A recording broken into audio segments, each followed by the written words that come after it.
Third time lucky, as they say, for the New Zealand White Ferns, as the Kiwi players were able to give their skipper the perfect send-off as she is stepping down from captaincy after this tournament.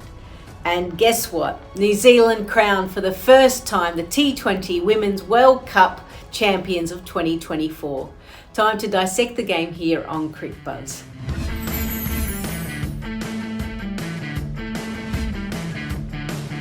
South Africa won the toss and elected to bowl first, keeping to a formula that has worked very well for them.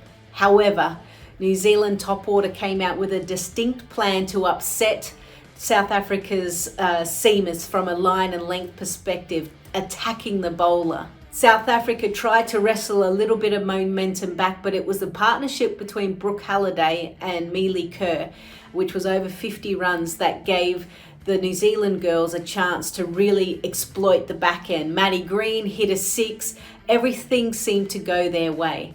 And New Zealand posted an above total of 158 for 5 after their 20 overs. South Africa needed a very good start, and they did get that, as they have done throughout this tournament, because of a 51-run opening stand between Laura Woolfart and Tasman Britt. But then, as we always see in these type of games, the fact that New Zealand bowlers started to pick up wickets, and when Leah Tahuhu only gave away 1 run, and then the next over Laura Woolfart was trying to go big and get the scoreboard going the right direction, her wicket fell. And from there, New Zealand caught exceptionally well, and in the end, won the game and won the title. What we learned is that New Zealand had done their homework. While South Africa were happy chasing, New Zealand was also happy setting, because that's how they've been able to win throughout this tournament. They got off to a great start thanks to Plimmer and Bates. Both players, actually the whole top order, anytime a new bowler came on, a seam bowler, they attacked straight away. And they came at the bowler and found a boundary early on. It put so much pressure on South Africa, who was used to being able to keep things in check. The left-hander of Brooke Halliday was really crucial, because there was a period that South Africa were pulling it back, but she was able to find the boundary, and that probably allowed Amelia Kerr to get going. So that partnership, that right-left-hand combination, was evident. We also saw the New Zealand players play with freedom. Having spoken to a number of the players, they were almost pinching themselves that they couldn't believe that they were in the final. Given the build-up, losing 10 games straight coming into this tournament, no one expected them to be there. So they played with absolute freedom, and that was evident. We have said throughout this tournament that fielding has been costly, but not on this occasion for New Zealand. They caught exceptionally well, bar 1 catch, which was a little bit of a miscommunication.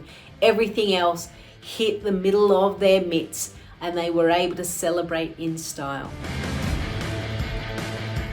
Best on ground has to be Amelia Kerr.